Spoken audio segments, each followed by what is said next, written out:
علیکم ورحمت الله وبرکاتو.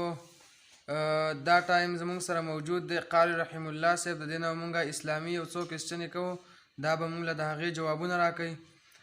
رحم الله دا راته ووایه چې نبي علیه الصلاة والسلام کله د مدینې منورې نه هجرت کاو، نو د نبي علیه الصلاة والسلام په بشتره مبارکه باندې د شپې څوک وده شوی و؟ نبي علیه الصلاة والسلام په ځای باندې. بسم الله الرحمن الرحیم. تا ډېر ښکلی کوېسچن وکړو.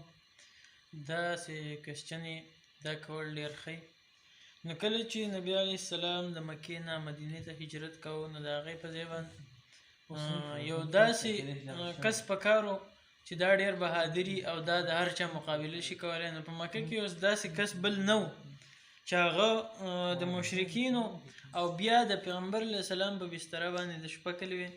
نو حضرت علی رضی الله تعالی عنه چې ډېر کم عمر و، نو هغه د رسول الله صلی الله علیه وسلم په بستره باندې شپه وکړه. بالکل ستاسو انسر بالکل ټیک دی. دویم زمونږ دا کوېسچن دی ستاسو نه چې نبي علیه الصلاة والسلام باندې اولی وحی دا په کوم ځای کې راغلې وه؟ د هغه ځای نوم راته ووایئ. په نبي علیه السلام باندې خو اولنی وحی دا چې کوم نبي علیه السلام به د وحی نه مخکې غار حرا ته تلو، هلته به د الله عبادت کوو. نو د اولی وحی په غار حرا کې راغله. او د نبي علیه الصلاة والسلام د هغې د مور او د پلار نوم څه و؟ د نبی علیه السلام د مور او پلار دا کوېسچن خو آسان دی، دا به زه یم چې هر چاته یاد وي. حضرت عبدالله د پلار نوم و، حضرت امنه رضی الله تعالی عنها د هغې د مور نوم. او د نبي علیه الصلاة والسلام د نیکه څه نوم و؟ د هغه د نیکه چې کوم خپل نیکه و د هغه نوم راته ووایئ نو ډېر به ښه. د نبي علیه السلام خپل کم نیکه چې و دا چې کوم معروف عبدالمطلب دی، نو د خپل نوم عبدالمطلب نه و، د خپل نوم چې کوم و دا شیبه و.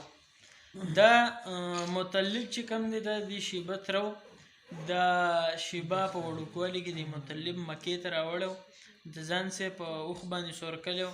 نو خلکو ویل چې مطلب ځان له غلام واغستو، نو په عربۍ کې د غلام ته عبد وایي. نو هغه ویل چې عبدالمطلب، لکه عبدالمطلب راغی، نو دا بیا په عبدالمطلب باندې مشهور شو. خو خپل نوم یې چې کوم و هغه شیبه و. ټیک ده جی.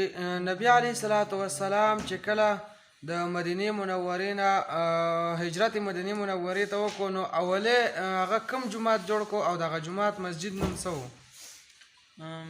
رسول الله صلی الله علیه وسلم اولنی جومات چې کوم و هغه مسجد نبوي جوړ کړو او په هغه کې بیا د جمعې لمونځ هم وکړو.